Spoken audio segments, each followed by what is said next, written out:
you OUP here in Spain for once again giving me the opportunity to collaborate with your work. I'm going to show you more or less what would appear to be equivalent or near equivalent. We have a series of sounds that are pronounced essentially in the same way, that are articulated in essentially the same way in Spanish and English, and these are the sounds which I've put up into the table here.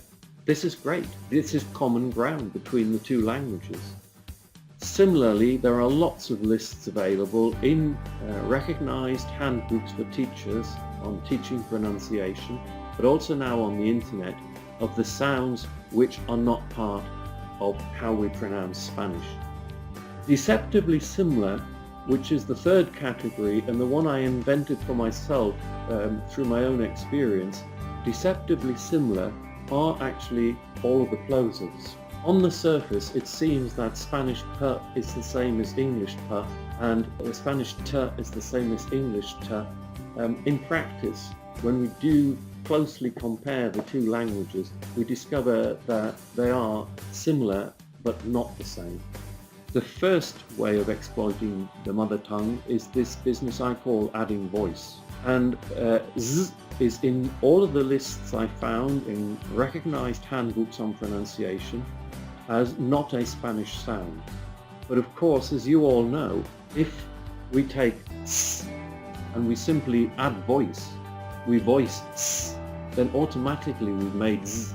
And I've had virtually no problems in class with my students getting them to make s and then saying, can you vibrate it? And perhaps I show them what I'm doing when I go s, z,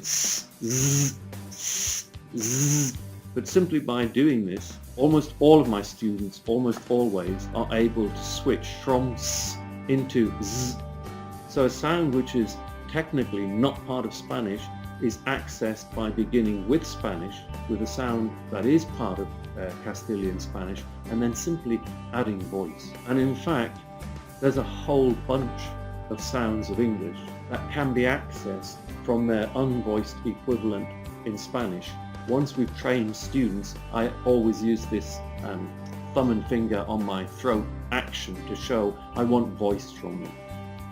So here are 5 sounds that were in my initial lists, which I actually gathered from course books on how to teach the pronunciation of English, and which these books all identified as not being sounds of Spanish.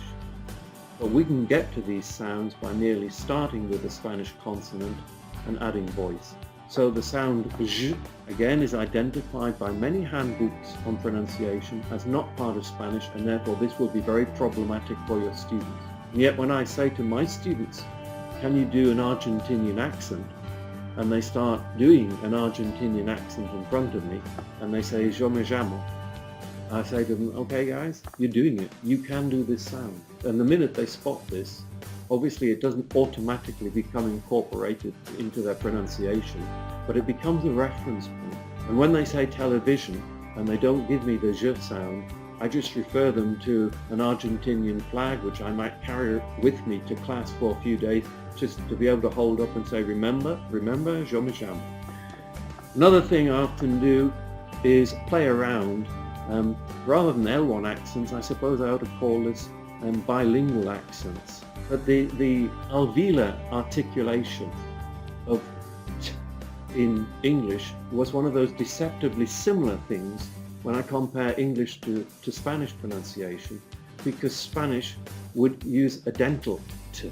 With my students, I would then play backwards and forwards between these two articulations. And I'd say to them, I'm going to say T for two, and you have to tell me, am I saying it with an English t or a Spanish t? And therefore I'd say to my students something like T for two, and they say Spanish, Spanish, and I'd say, okay, T for two, and they go Spanish, Spanish, yeah, fine, T for two, and they go, whoa, that's so English, and I'd say, fine, can you do it? And they wouldn't necessarily be able to, and so I'd say, okay, let's say tetera, and they'd laugh because of my heavily English accented Spanish, and I'd say, no, laugh, but can you do the way I speak tetera?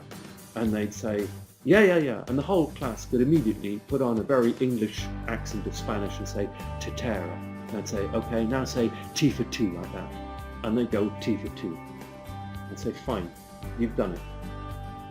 Thank you everybody for having listened to what I've said, and I hope it's been useful to you. Neil, my apologies. No problem at all, Robin. Thank you very much. That was really great. I think that was just a lovely mix of technical detail and practical classroom application as well.